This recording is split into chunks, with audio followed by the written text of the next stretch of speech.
Hello, and welcome back to the Elemental I Ching. So today we're going to drink in GK34, which moves from the shadow of force, the bane of trying, to the gift of strength, a natural strength emerging from the present moment, from the deep reservoirs of our natural, effulgent, true self, to majesty, that glorious presence of true strength in action, walking in the world, and the radiance that simply occurs from our true being and our presence. And in the I Ching, it was called great power. And it's the thunder of awakening, the arousing thunder, and the thunderclap of heaven, of creative heaven beneath, of the radiant sphere of the pure yang. This is a very yang key. And I love it because its lesson is so much about timing, about right timing, and listening, and receiving in order to be strong, to be vulnerable in order to be strong. So this key for me, it's a warrior's essence. I was just, drinking in the I Ching this morning, and also dear brother Theo, who's on this warrior training path, and came over this morning, and just so much vibrancy and energy that comes from when we're tapping into our true power. Because power is not, power has been misused and abused for a long time, especially in our larger global culture and collective, the patriarchy, the dominating influence, the false yang that's trying to use its power, and it's out of alignment with love and wisdom. I didn't grow up with a lot of clear examples of what is power when it's rightfully used. This Merlin essence, this Shakti, this profound draconic, dragon energy that's within us all. Because usually I have a lot more examples in the media and the government and other things of examples of that power going astray, of that power being used to abuse or hurt others. And so when we look at force, the pushing against reality, the not in right timing, the trying, it's the agitation with the entropy of life. So when that numbness, when that melancholy sets in, the agitation can't stand what it's feeling, and so it pushes itself out of the moment, it forces itself onto the moment. So just noticing where we jump prematurely in our actions based off of an uncomfortable sensation of how we feel right now. But heaven is always in motion. We are in motion even in stillness. To be with what is as it's becoming, to listen and receive the moment until the true yang naturally emerges. So strength in this metaphor of the bagua between the thunder and the heaven is the initiative that emerges from freshness, from listening to the moment, being in right timing with life. The yang and the timing of nature. That real strength emerges from that ability to sit and wait until the thunder truly strikes. Because we can feel the electricity in the air when something wants to change, and we get agitated and annoyed and frustrated, and we have to move that energy, we have to channel it into something.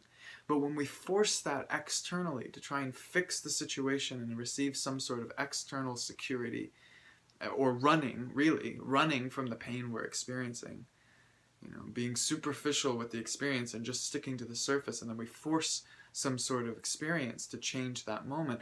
Others feel that. I don't feel safe when I'm being forced upon, and I know that I've forced myself upon others in the way that I walk in the world, in the way that I speak, or the way that I talk, or the way that I make my actions with my partners or my friends or my community. It's not a fun vibration to be forced upon, or at very deep levels with this, powerful Me Too movement and this awakening, the current of the awakening thunderbolt, rattling the cages all the way to our, in America, our Senate and our Congress, and of course the media, empire, and all of these, especially masculine energy, being challenged with the truth, this underlying agitated truth of, an abuse is happening, sexual abuse and misuse of power.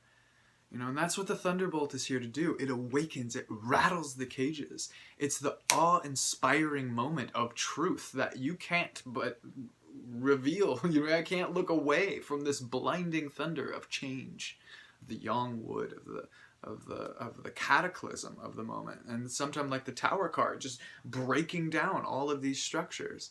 But then there's this churning yang, this freshness of the moment of consciousness, bringing our awareness, unlocking. That thunderbolt is unlocking our true power. So what is true power? The ability to channel, to be a channel for energy and information to flow with ease externally, not giving into the charges, not feeding the fight, the external fight. I love the stories of the samurai, of the Bushido code, of the true warriors of the heart, who do not even draw their sword, for just from their majestic presence, the battle is already won. The true inner dojo. That's the real battle.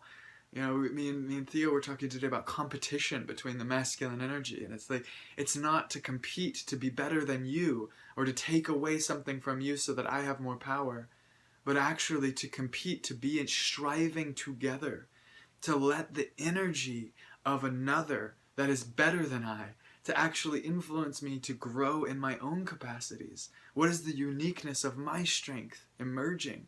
How can I actually better myself in the inner dojo of how can I be a better me? There's such power to that. There's a great power to those that utilize their experience of life as passionate fuel to awaken their true power in the world, not power over others, not enforcing your authority onto someone else.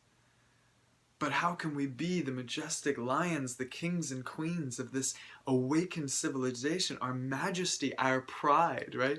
The lion's pride, the lion people, the solar people. Not solar in rejection of the lunar, but the awakening of that living vibrancy, that effortless and eternal love that's glistening from the sun, the creative heaven, beneath this awakening thunderbolt, of putting that into its action at the highest levels.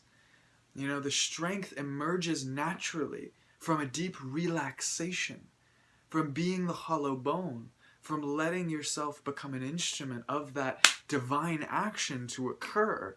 It occurs so naturally from a place of deep listening and receiving of the moment. Right? That yang is balanced by that deep yielding, that deep yin. The right timing, the restraint of our actions so that we can listen long enough so that when that thunderbolt comes, we're prepared. And when inspiration strikes, we've created enough fertile environment for inspiration to strike and be channeled into its optimum flow. Majesty is the awakening of beauty. I have a dear friend, Sister Teresa, who carries this key as her purpose, and anyone who has witnessed this angel on earth, she is the awakened beauty. That's my loving reflection of her, of that majestic presence that's able to ripple out through the force of her being, like a force of nature. Her love is that great. That's the potential of this key, and even greater potentials, that we can be this awakening of beauty, this awakening through the freshness of the present moment. Staying awake, staying aware, this majestic presence that's so deeply tuned in. All there is beauty. Awakening to that realization of creation and creativity alive in us right now.